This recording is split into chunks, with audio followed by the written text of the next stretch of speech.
The International Court of Justice is working on drafting fresh global legal guidelines on climate change.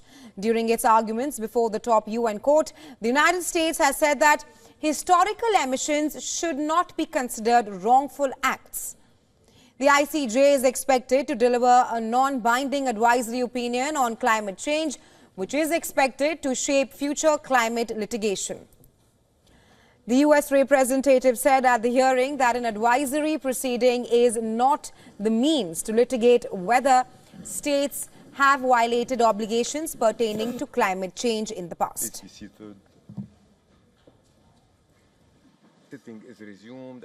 My first point relates to some participants' characterization of historical greenhouse gas emissions as a composite breach within the meaning of Article 15 of the International Law Commission's draft Articles of State Responsibility.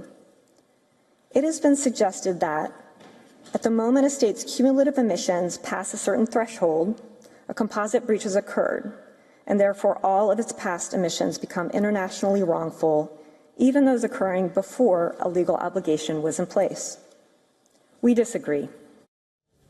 Washington also joined China in stressing that the current accords, such as the landmark 2015 Paris Agreement, are the best way to tackle the climate crisis.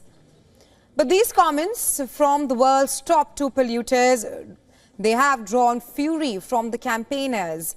U.S. urged the ICJ judges to ensure that its opinion preserves and promotes the centrality of the current regime.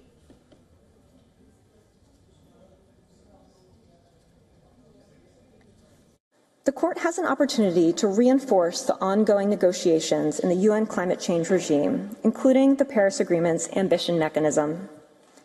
It can do so by affirming the centrality of states' obligations, properly understood under this regime. Campaigners were quick to lash out at the U.S. statement before the court. They said that this is another disheartening attempt by the U.S. to evade its responsibilities as one of the world's largest polluters. Critics also say that Washington had shown a blatant disregard for the pressing urgency of climate crisis. The historic hearings at the ICJ will see more than 100 countries and organizations present their views on climate change, which is the highest number ever, but the ICJ will likely take months, if not years, to deliver its opinion. And critics say that the guidelines will have limited impact given their non-binding nature.